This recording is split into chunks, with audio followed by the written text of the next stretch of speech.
Okay, now looking at the reigning finals MVP, Mr. LeBron James, aka Mr. Control His Own Narrative. And LeBron James' legacy to a lot of NBA players is awakening to the business of their image and just their business overall on and off the court.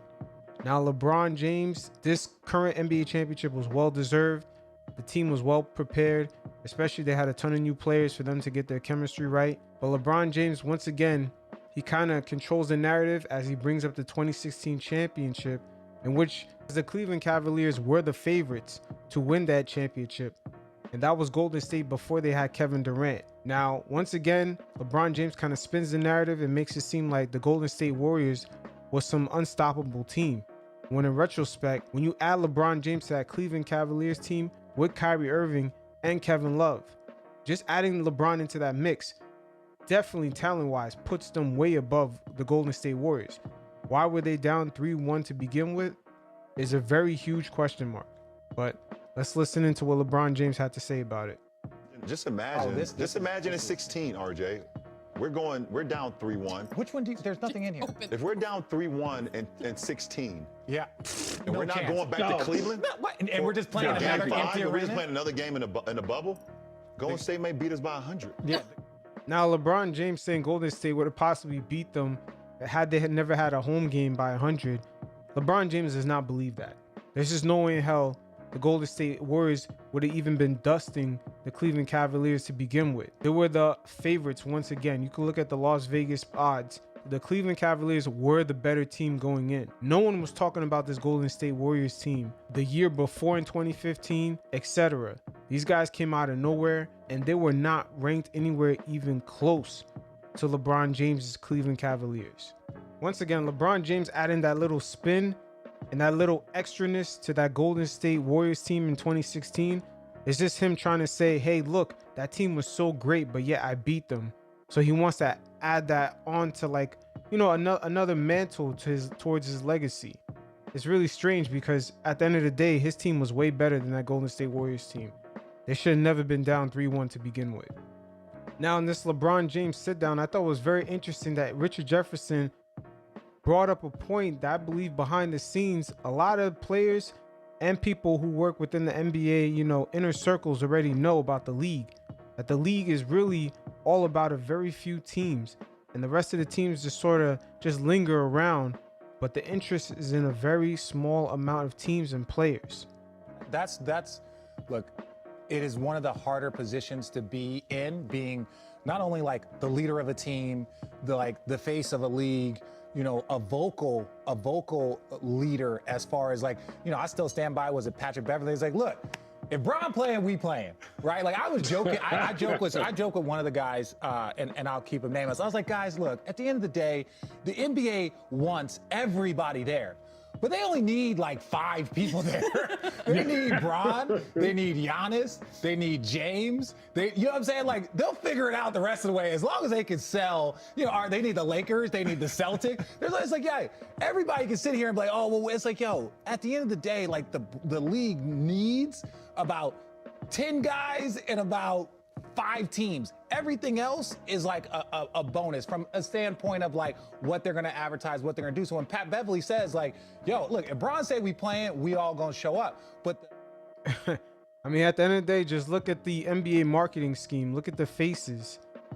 Who's the guys in front of these advertisements? Exactly what Richard Jefferson says, it pretty much applies. You guys can check it out yourself anytime you're watching the games, or just any type of programming in which they're advertising NBA games. It's the same set of guys being promoted. It's just a handful of teams. Now, LeBron James spoke on his legacy and some of the naysayers. And you have to understand, LeBron's legacy right now, or just his career in totality. I don't want to say legacy because he's not retired yet. But just his career, it looks a lot different than the people who came before him. But make no mistake about it. Just for a player to come into the NBA today, with this social media climate, with the pressures and everything you do gets criticized, just for them to achieve and do what LeBron James has already done, that in itself is a crazy ass play. Not even looking at Jordan's 6 rings or whatever, just to achieve what LeBron James has done is crazy. After all that I've accomplished still in this league, there's still a conversation of like doubt. and I can hear and I see it, and I see it on my feed every time I post something with this jackass across from me. I just do it to motivate you. No, and I love it. And I love you too. Just from people that really, that the basketball world, because it's people on TV and there's writers that write, that people in the basketball world really listen to. And they really believe. And I'm not going to give any of those names on this show because they don't deserve it. You want me to? No, I'm joking. I'll retweet it when you tweet it. Okay. And best believe LeBron James has his own guys. He definitely has his own guys within the media that cling on to him, no matter what he does, good or bad. A bunch of ride or dies. He's the first player to actually show the other players to control their narratives, whether it's them starting their own podcasts or their own media companies. Look how Kevin Durant sort of, in the past year or two, even collaborated with a lot of media members to reshape his image. Because him going against the media was not helping his image at all, even though he's a great player. He clearly at a time was either the number 1 or number 2 player in the league. The media kind of drew the narrative that he was a step below everyone else. So a lot of these players, their eyes are kind of wide open looking at LeBron and how he's able to curate his own image. That continue to discredit or continue to not to understand what, the drive that I put into it.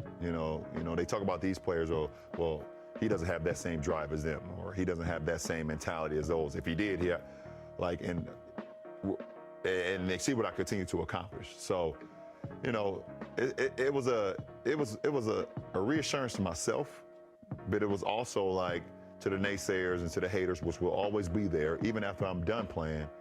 I'm always going to be right here. And to Channing. Right here. Yeah, I hear it, I see it, and just like one of the words I've been using today, holding them accountable. Yeah. And I'm holding them accountable. Well, yeah, it is what it is. LeBron, like I said, he's not retired yet, so he doesn't have a legacy yet. But when he's retired, just for a player to come in the league and try to achieve what he's achieved is a crazy ass plight within itself. It is what it is. Until next time, you guys stay safe. Peace.